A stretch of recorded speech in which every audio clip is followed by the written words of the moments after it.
to day 10 of the Fix Your Life Challenge. And today we are going to calibrate your genius. Now, a little bit about who I am. I am Monica Henderson, and I am the founder and creator of Mink Life University, Mink Life Motivation, and I am a genius activator. Now, I bet you're kind of curious about what a genius activator is, and I'm going to tell you how that came about. So, for those of you who may not know me very well, I was a child who suffered from social anxiety. Now, if you've never understood what social anxiety feels like or what it is, or it really boils down to being 100% in fear of talking to strangers, which makes no sense at all, considering that what I do for a living today is talk to strangers, whether it's on stage as a motivational comedian or doing challenges like this with all you strangers on the internet, or even having new networking meetings on a daily basis and kind of sharing my vision to the world with everyone in these meetings, right? I'm a producer of a live show, also talking to strangers. There are so many places in which my Monica in the wild behaviors make no sense at all. But the reason why all of those things are possible for me is because I have learned to tap into my genius. I have calibrated my genius to make it comfortable for me to do just that. So today we're going to talk about me a little bit and how I was able to do that. But what we're also going to do is we're going to talk about you and how you can actually activate your genius. Does that sound good? Are we all in? Awesome. First things first, I want you to understand that you have the birthright to live healthy, wealthy, and fulfilled. That is 100% of the time.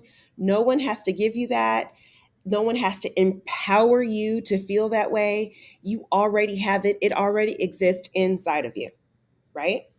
And because you have done this challenge, you have spent quite a bit of time actually learning how to activate that genius in you.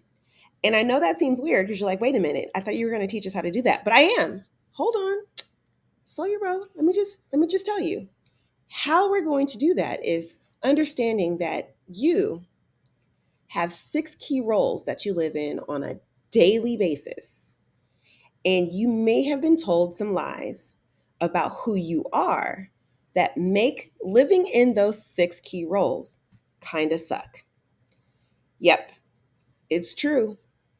There are lies that we have been told that we have to kind of unearth for a second. The first thing that we need to understand is that your kryptonite is also your superpower. Your kryptonite is also your superpower. So the one thing that gets in your way is also the very thing that can make you the most powerful version of you can possibly be. Now, yes, I know I created a whole university and I manage people's emotions and businesses and their branding and all those things all over the world. And when you hear that, you may be thinking, wow, she's kind of an overachiever, right? Like she has to be a really organized person. She must be able to do things that other people can't do. I can't do that too. And the reality is that that is incorrect because who I am is probably the opposite of what you think I am. And truthfully, most people are probably only seeing the opposite side of you as well, because we're really good at showing the opposite side of us. So, who am I? I am lazy. I am a procrastinator. I am a recluse. And I just want to be left alone most of the time. But the difference between me living in that truth of who I am and owning that is that instead of me allowing those words, procrastinator, lazy, as bad words, I actually wear them as a badge of honor because those exact same traits allow me to do things that most people don't get to do. For instance, me being lazy allows me to be resourceful and efficient because I'm not going to spend any extra time doing anything I don't want to do. I'm lazy, so lazy. Now, what that looks like on the outside world, right? On the inside, the thing is someone asks me to do something and I say, okay,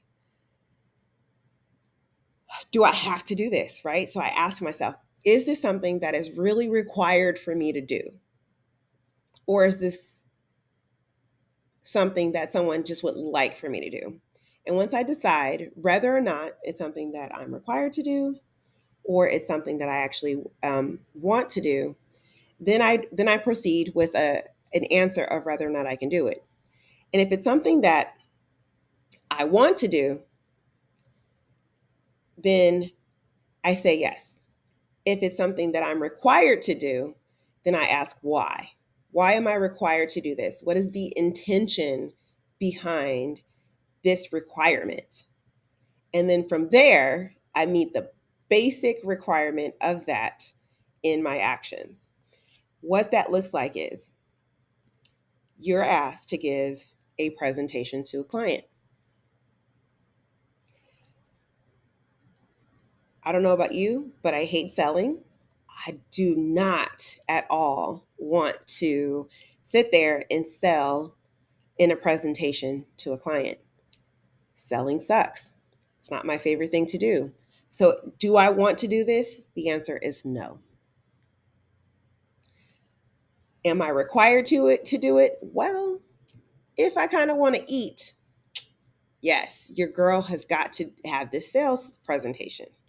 So, the answer is yes. Well, what are the basic requirements for me to step into this meeting that would allow me to make a sale? The basic requirement is one, it has to be that that person actually wants or needs this product. Two, that they like me on some level to be able to say yes to me. So I can't be a jackass, right? And three, that they're given the tools and information so that they can actually follow through with the next steps. Before I even get up to get into the presentation or to create a presentation, the idea is let me make sure that those basic requirements are already taken care of. So when I have to show up to this thing I don't want to do and all of my social anxieties are going to be at play, that I can idiot proof my presentation with the client. So I will look for the link that I need in order to give them. Where do they need to go to pay for this? Check, got that. I will make sure that I'm in a good space. So I might put on a song and do a little dance and like, oh yeah, get it, put myself in a good mood so that when I show up, I can be in good energy. And three, I listen. Because if you're an introvert out there, you know what I'm talking about. People love to talk about themselves and they will always tell you what they need if you're willing to listen, right? And so I bring my listening ears. And 9 times out of 10, if it's a product that they need, by just doing the basic steps of providing them the link that they need to get to and them actually liking me, I'm able to actually close the sale. Basic requirements. Now, that's a lazy man's way of selling. I get it. But anytime you're going to do something hard, right, you got to make it easier for yourself. You got to slow down the thought process of, oh my gosh, I have so many things to do and it has to be this and it has to be that. Were there other things that I could have done? Yes, I could have created an entire PowerPoint presentation to sell that person this product.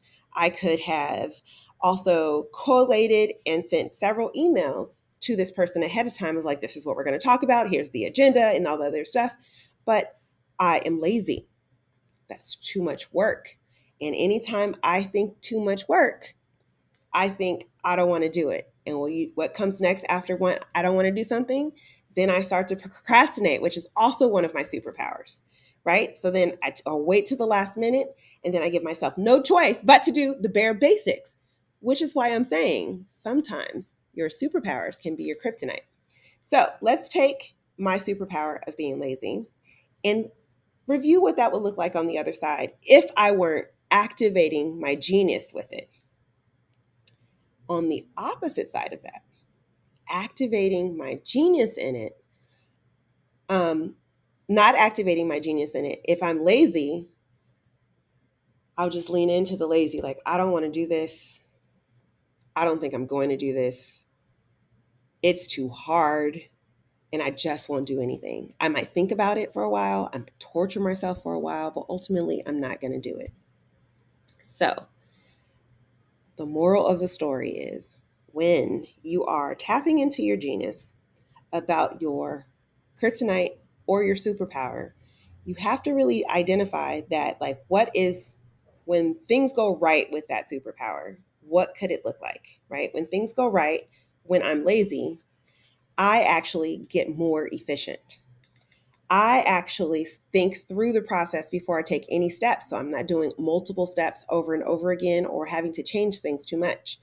When things go right, when I'm in my superpower that can be mistaken as kryptonite, I actually think through the entire process and make sure I have everything I need to be successful before I even take a step to do it.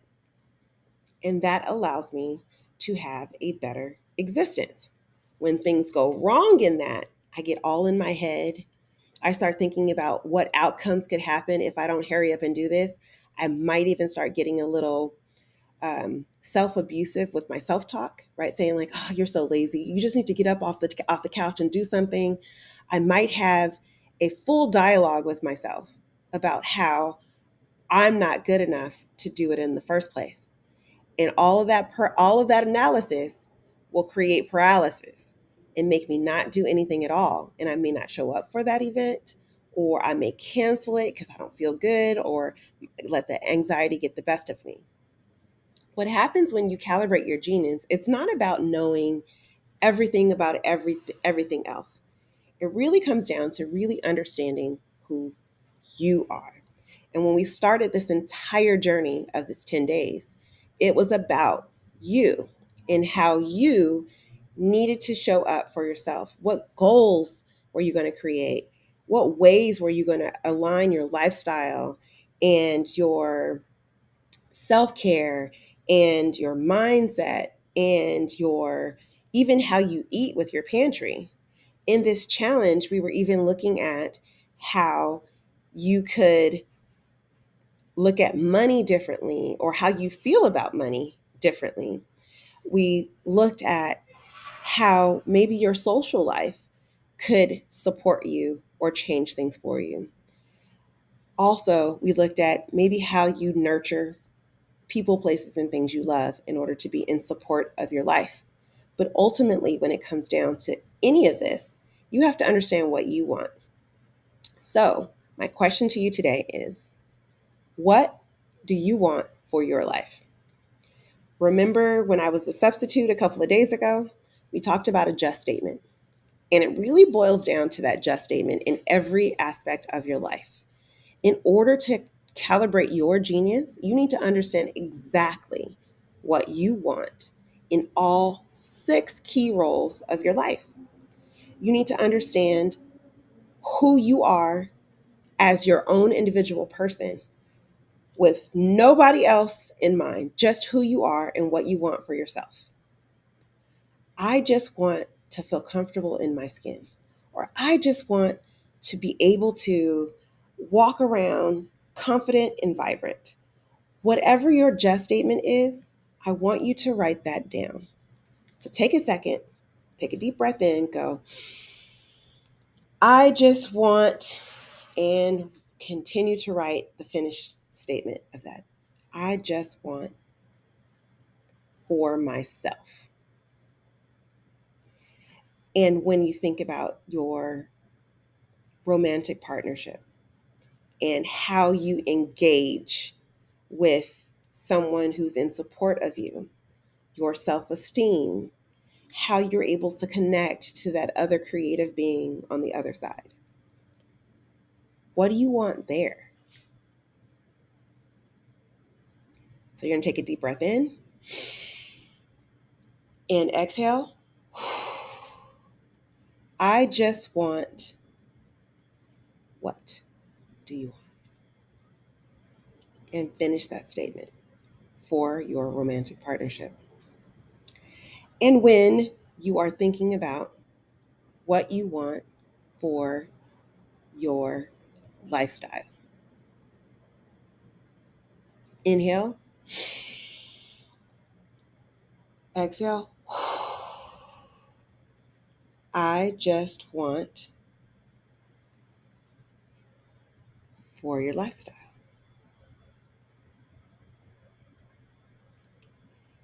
And when we think about that role we live in for our nurturing, right? Whether it's plants or animals, people, places, and things that we love. You can take a deep breath in and exhale. I just want what for your lifestyle?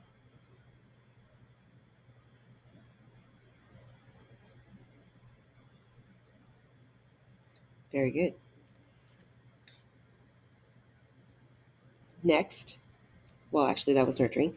Next, we're going to think about the talent, passion, and training. Remember, we had a whole conversation about your career and where you want to take your talent, your passion, and training to the next level. What is it that you want?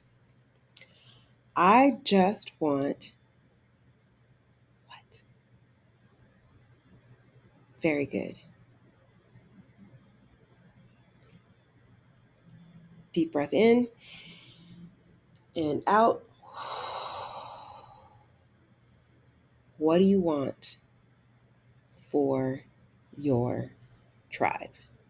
Those people that you surround yourself with to help you tap into your greatness. What do you want? I just want for my tribe. And when you take all 6 of those statements, what you want for yourself, for your romantic partnership, for your lifestyle, for your career, for your nurturing, for your romantic partner, for your tribe, and you put all of those together, now you have a game plan. And when you take this concept of who you are and understanding your truth, living in and tapping into your truth, that maybe you're like me, maybe you're a lazy procrastinator who's a little bit selfish and really just wants to be left alone, but loves to eat and loves to actually help people and loves to be able to do something profound with their time and energy. And you apply those things together, who you really are, the truth about you, and what you're trying to get. You then have the starter kit on how you're going to be able to make that happen. Because a clear vision is where you have to start with any genius. And once you have a clear vision of that, the next step is to ask yourself, okay, now that I understand who I am and I understand the vision that I have for my life and what I want for me, what is the very first steps that I need to take to get closer to that? Now, if you've done this challenge from day one, you have a lot of these steps already taken, or you've at least kind of started putting them into practice. So what the question is what do I have to do in order to make each of these just statements true? And you enact that in your life right now. And once you enact it in your life, before you enact it in your life, actually, you're going to pull a genius moment. What do you have to do? What's going to get in your way for all of this to not come true? And what are you going to do to overcome those things before they're even excuses? And if you can do that, you can activate an action plan and activate your genius. I'm Monica Henderson, your genius activator. Sign up for the challenges if you haven't already so that you can get all of your freebies and you can spend 2 weeks working with me for free. We'll talk to you later.